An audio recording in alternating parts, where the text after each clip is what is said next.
Shariputra's name is Sanskrit. It means a great sun, body sun, and pearl sun. Shari means a great, because his mother's eyes were as beautiful as an egret's. Putra means son. Shariputra also means pearl son, because his mother's eyes were like pearls. Another explanation of Shariputra's name is body son, because he was born from his mother's body. Shariputra was the foremost of the hero disciples in wisdom. He wasn't exactly number two when it came to spiritual powers either. His spiritual powers were also great. One time, Maudgalyayana decided to compare his spiritual powers with Shariputra's. Shakyamuni Buddha had gone elsewhere to speak the Dharma. When he did this, his disciples always went along to hear the Dharma too, because they didn't have any tape recorders in those days, and if they missed a lecture, they couldn't make it up. This time Shariputra had entered Samadhi. Maudgalyayana called to him, but he wouldn't come out of Samadhi. All right, said Maudgalyayana, I'll use my spiritual powers to snap you out of it. And he applied every ounce of spiritual power he had to get Shariputra to come out of Samadhi. But he couldn't budge even so much as the corner of Shariputra's robe. How great would you say Shariputra's spiritual powers were? Maudgalyayana was generally recognized as foremost in spiritual powers, but he lost to Shariputra, and this proves that Shariputra's spiritual powers were even greater than his. Great Maudgalyayana. Maudgalyayana's name is Sanskrit and means turnip root or clan of bean gatherers. This is because his ancestors cultivated an Indian ascetic practice of eating only foods that grew wild in the forests and never eating foods that had been planted or harvested.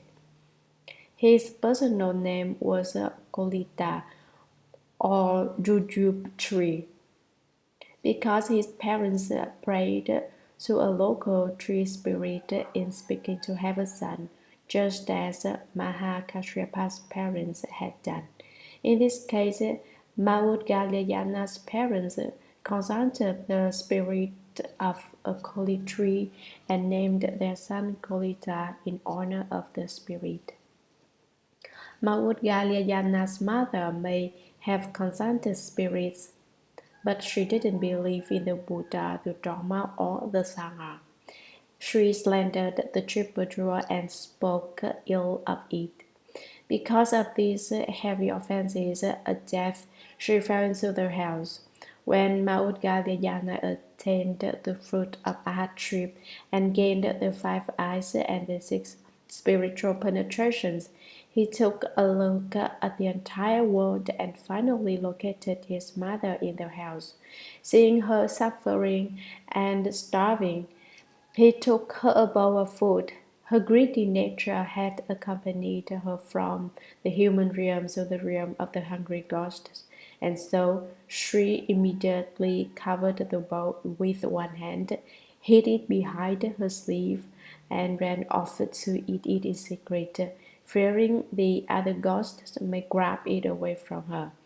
But because her karmic obstacles were so heavy, the delicious food turned to fire in her mouth. Although Maudgalyayana was foremost in spiritual powers, he had no mantra or method to free his mother. Completely at loss, he went to ask his teacher's advice. The talents this disciple had developed were useless in this situation. He returned to the Jeta Grove and asked Shariputra asked Shakyamuni Buddha to be compassionate and save his mother. Shakyamuni Buddha said, "Your mother's comic offenses were created through slandering the triple jewel. You alone do not have the power to save her. If you want to help her, you should set up the Ulambana offering, an offering for liberating those hanging upside down, on the 15th day of the 7th month, which is the day of the Buddha's rejoicing, as well as the last day of the Sangha's annual rains retreat. On that day, offerings should be made to the Sangha of the 10 directions. Make sure you do not taste the food until it has been offered to the Buddha, Dharma, and Sangha. If you make offerings to the triple jewel on that day, your mother will leave suffering and attain happiness." Maudgalyayana set up the Ulambana festival according to the Buddha's instructions. Ever since then, every year on that day, the ceremony is observed in all monasteries and temples to save parents and relatives from this life and from 7 lives past. You may say, "But my parents haven't died." You can save your parents from 7 lives past, and your present parents will also gain an increase in blessings and long life. Mahamaugalyayana's spiritual powers were extraordinarily great. Once, when Shakyamuni Buddha was on his way to the Jayashrimsha heaven to speak the Dharma, he passed by Mount Sumeru. On the way, he met a poisonous dragon that was jealous of the Buddha. "Does a Shramana like you they really think you can speak the Dharma in the heavens?" they said. "I won't permit it." And it spit out poisonous sand to try to kill the Buddha. But Maudgalyayana used his spiritual penetrations and turned the poisonous sand into soft, harmless cotton. The dragon then manifested in a huge body which wound around Mount Sumeru 3 times.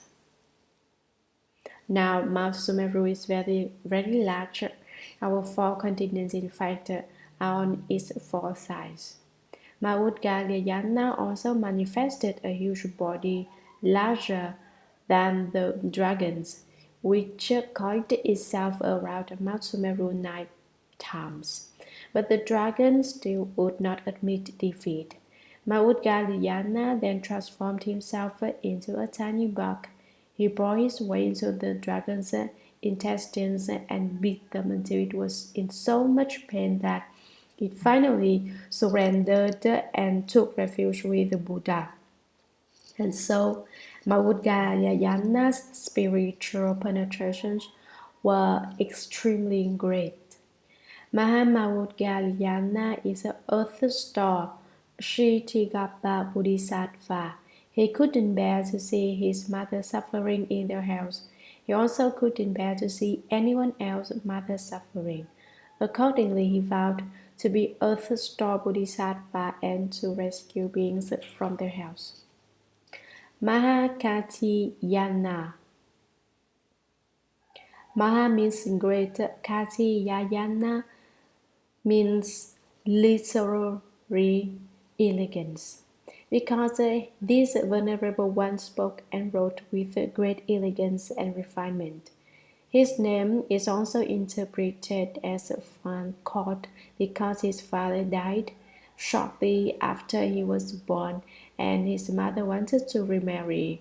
But the tried Katyayana was a Thai like a Fan Court, which prevented her from doing so. Katyayana's name is also interpreted as good shoulders because his shoulders were well formed and good looking, and as a victorious thinker because he could outthink everyone else. Katyayana, a skilled exponent of the Dharma, was foremost among the Buddha's disciples in debate. No matter what point anyone tried to make, he could come up with a host of reasons and arguments to encounter it. Once he met a non-Buddhist who held to the view of annihilationism. That is, he did not believe in rebirth, but believed that after death there was nothing at all. He confronted Katyayana with his position, saying, Buddhists believe that after death there is rebirth, but I do not hold to that doctrine that I can prove that it is false. If there is rebirth and beings are destined to suffer in future incarnations, then why has not even one of them ever returned to tell of his torment? This proves that there is no rebirth. When people die, it's all over. It's all over like a lamp that has been blown out. Katyayana said, suppose a criminal were arrested, tried, and given a jail sentence. Would he be free to return home? If you are saying that people after death are like criminals in jail, that may be the case for those in their house, said the annihilationist. But what about those born in the heavens? Not one has ever returned to talk about it. Beings in the house may have no freedom, but certainly heavenly beings should be free to come back and give a brief report. Katyayana said, that's a very reasonable question. However, people born in the heavens are like beings who have climbed out of the toilet and been washed clean. They wouldn't be likely to want to jump back into the toilet, would they? The annihilationist had nothing to say. Besides, Katyayana continued, one day and one night in, for example, the Chadrashimsha heaven is equal to 100 years in the world of man. Born there, it would take several days to get settled. By the time they thought to return, several hundred years would have passed in the world of man. You would have long been dead, and your bones turned to dust. How would you know they had returned? The annihilationist was speechless. Each of the Buddha's 10 great disciples possessed a quality whereby he excelled the others.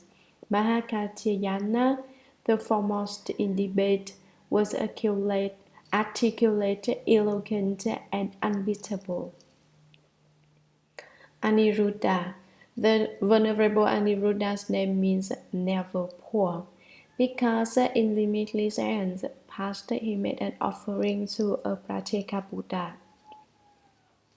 At the time he made the offering, he did not know the mendicant was a Pratyeka Buddha. The Pratyeka Buddha who lived in the mountains had vowed to come down and back only once every 7 days at only 7 houses. If he obtained no food, he would simply return and go hungry for another week. On this particular route, having obtained no food, he was returning carrying his empty bowl, anticipating another week of hunger. Aniruddha knew this and was pained at heart. Times were hard and famine was rampant. Families had trouble supporting themselves and had nothing left over to give those who had left home. Aniruddha, a poor farmer who scraped his living out of the soil, ate the very coarsest, cheapest kind of unhusked rice, which he carried to the fields with him each day. When he saw the bhikshu, he said, that a cultivator such as yourself should have to undergo starvation is too pitiful. Won't you accept my offering of coarse rice? If it's not unacceptable, you may have it.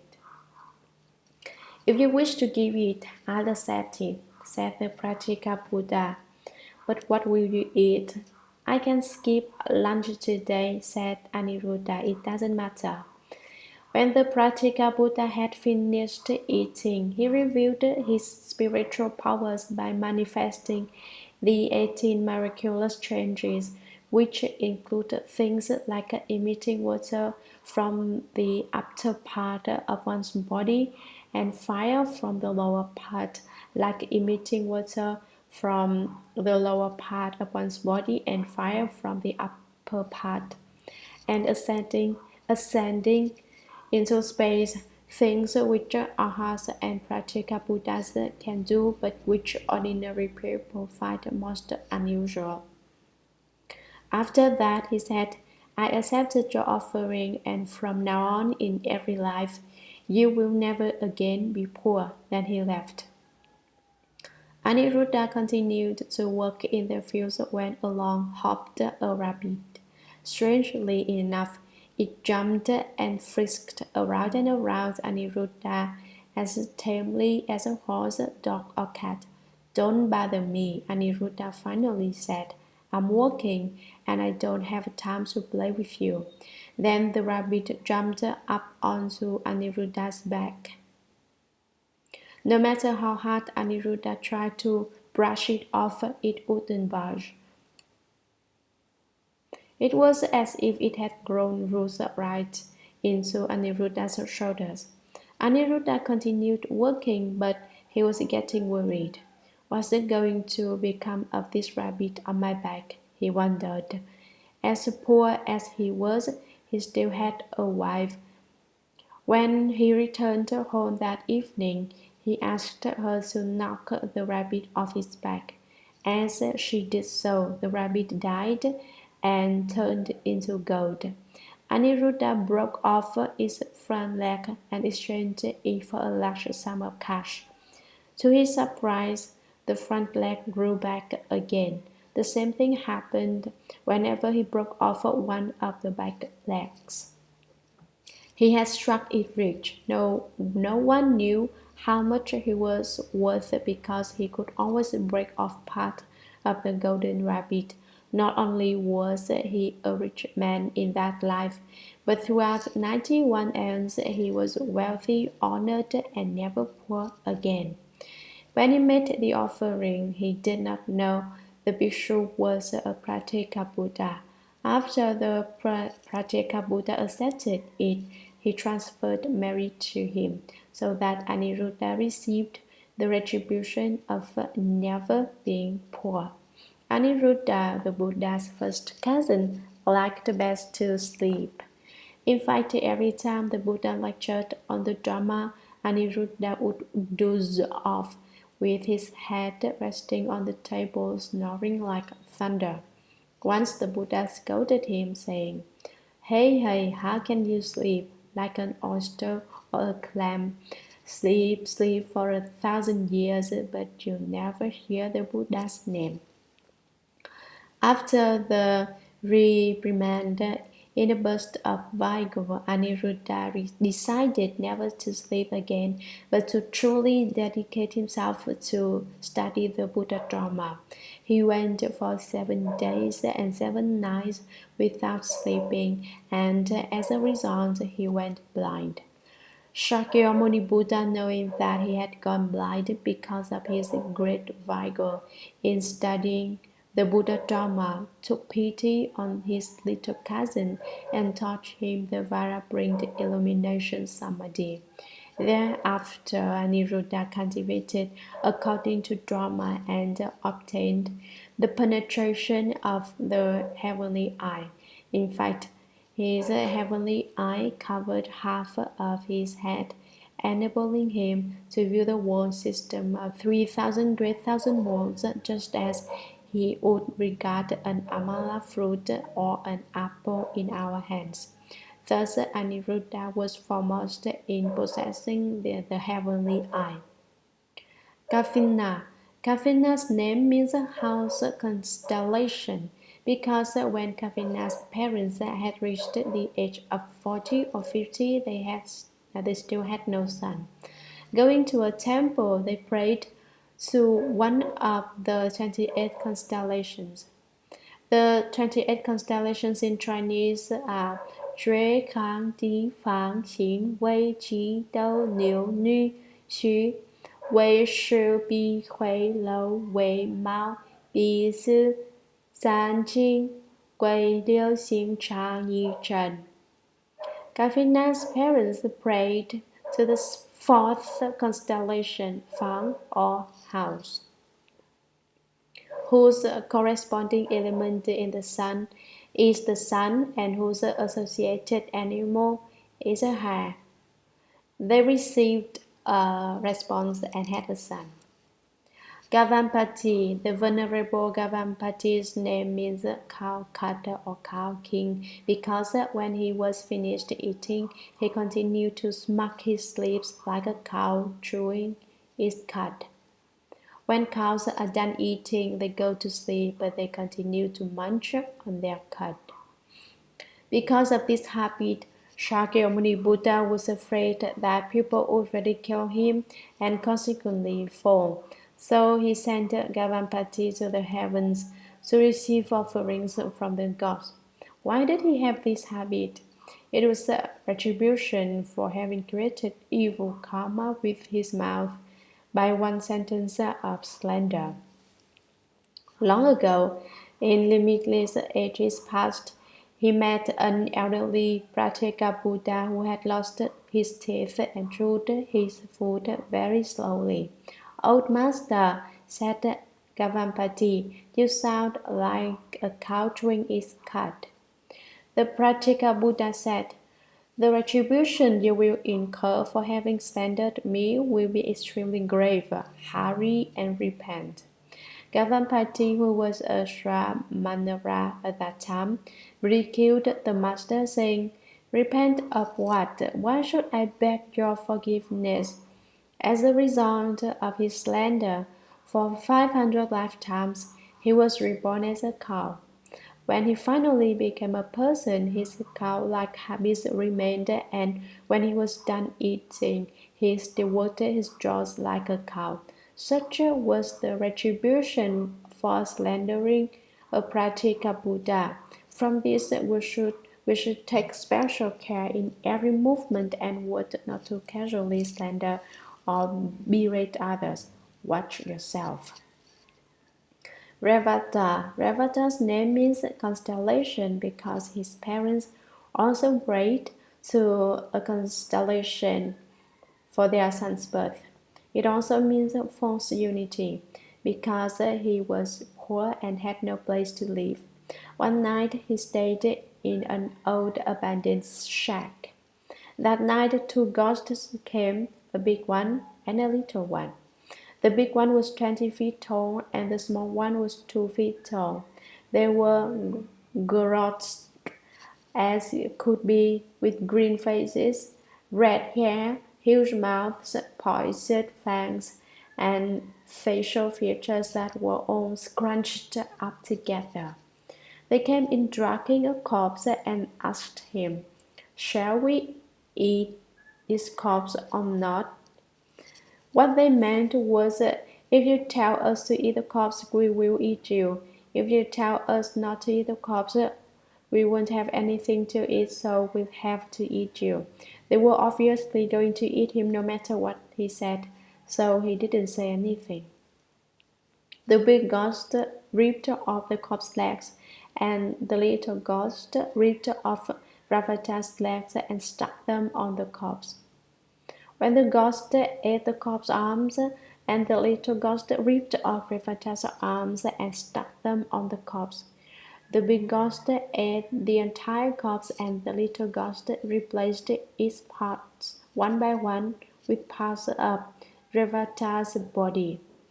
Revata panicked. "My body has been used to repair the corpse, and so I don't have a body." The next day he ran frantically through town asking anyone he met, "Do I have a body? Please tell me." "What?" they said. They had no idea what he meant and supposed that he was insane. Then he met some high masters. "Shramanas," he asked, "do I have a body?" Among the high masters was a certified arhat who knew that Revata had the potential to live the home life. Your body is fundamentally false, he said. If you cultivate and certify to the fruit and obtain the bright light of your nature that is true, what difference then would it make whether or not you have a body?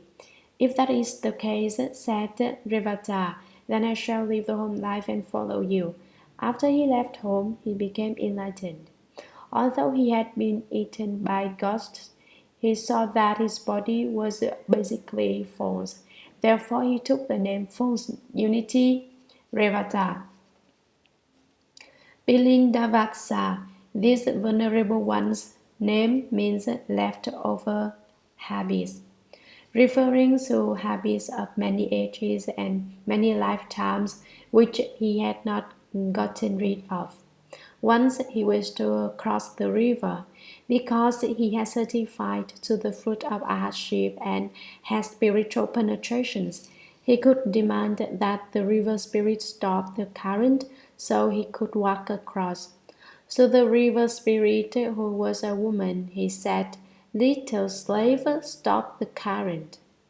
Because he was an arhat, the river spirit had to comply.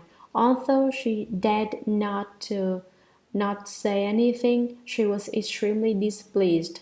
This happened repeatedly until finally the river spirit complained to the Buddha. Your disciple Pilindavatsa, she said, hasn't the least bit of respect for me. He came to the river and said, "Little slave, stop the current." He's entirely too rude. The Buddha said, "When he returns, I'll have him apologize to you."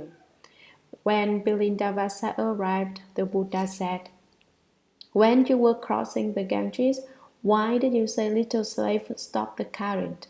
You really shouldn't have done that. Now you had better hurry up and apologize to her." Bilindavasa immediately went to the river spirit with his palms joined and laughingly said, "Little slave, don't take offense." He had been instructed to apologize for having called her little slave, but in apologizing, he also addressed her that way, needless to say, she was furious. "See that," she said, "he stands right here in front of the Buddha and calls me little slave again." "You didn't know this," said the Buddha, "but 500 lifetimes ago you were Bilindavasa's servant, and at that time he called you little slave when he gave you orders. Although you are now a river spirit, his habits have not changed, and because of your previous master-servant relationship, he still calls you little slave." Hearing the Buddha's words, the river spirit knew there was nothing she could do. Because of such heavy habits from the past, he was called leftover habits, Bilindavatsa.